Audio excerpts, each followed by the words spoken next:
दिल को छू लेने वाली कहानी। अनपढ़ माँ। एक मध्यम वर्गीय परिवार के एक लड़के ने 10वीं की परीक्षा में 90% अंक प्राप्त किए। पिता ने जब मार्कशीट देखकर खुशी खुशी अपनी पत्नी को कहा, सुनो, आज खीर या मीठा दलिया बना लो। स्कूल की परीक्षा में हमारे लाडले को 90% अंक मिले हैं। माँ किचन से दौड़ती हुई आई और बोली, सच? मुझे भी दिखाइए मेरे बच्चे की कामयाबी की पर्ची। ये सुनते ही बीच में लड़का फटाक से बोला, क्या पापा, किसे रिजल्ट दिखा रहे हैं? क्या वह पढ़ लिख सकती हैं? वह तो अनपढ़ है।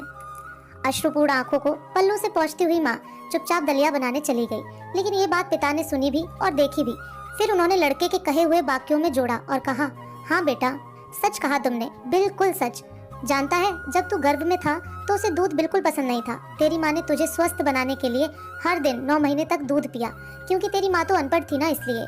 तुझे सुबह 7 बजे स्कूल जाना होता था, इसलिए वह सुबह 5 बजे उठकर तुम्हारा मनपसंद नाश्ता और डिब्बा बनाती थी। जानता है क्यों? क्योंकि वो अनपढ़ थी ना, इसलिए। जब तुम रात को पढ़ते पढ़ते सो जाते थे तो वह आकर तुम्हारी कॉपी व किताब बस्ते में भरकर फिर तुम्हारे शरीर पर ओढ़नी से ढक देती थी और उसके बाद ही सोती थी। जानते हो क्यों? क्योंकि अनपढ़ थी ना, इसलिए। बचपन में तुम ज्यादातर समय बीमार रहते थे, तब वो रात रात भर जागकर सुबह जल्दी उठती थी और काम पर लग जाती थी। जानते हो क्यों? क्योंकि वो अनपढ़ थी ना, इसलिए। तुम्हें ब्रांडेड कपड़े लाने के लिए मेरे पीछे पड़ती थी और खुद सालों तक एक ही साड़ी में रही, क्योंकि वो सचमुच अनपढ़ थी ना बेटा। पढ़े लिखे लोग पहले अपना स्वार्थ और मतलब देखते हैं, लेकिन तेरी माँ ने आज तक कभी नहीं देखा, क्योंकि अनपढ़ है ना वो, इसलिए। वो खाना बनाकर और हमें परोसकर कभी कभी खुद खाना भूल जाती थी, इसलिए मैं गर्व से कहता हूँ कि तुम्हारी माँ अनपढ़ है।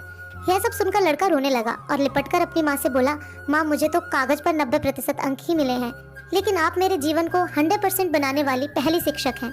मुझे आज 90% अंक मिले हैं, फिर भी मैं अशिक्षित हूँ और आपके पास PhD के ऊपर की उच्च डिग्री है, क्योंकि आज मैंने अपनी माँ के अंदर छुपे रूप में डॉक्टर, शिक्षक, वकील, ड्रेस डिजाइनर, बेस्ट कुक, इन सभी के दर्शन कर लिए। मुझे माफ कर दो माँ, मुझे माफ कर दो। माँ ने तुरंत अपने बेटे को उठाकर सीने से लगाते हुए कहा, पगले, रोते नहीं है, आज तो खुशी का दिन है, चल हंस।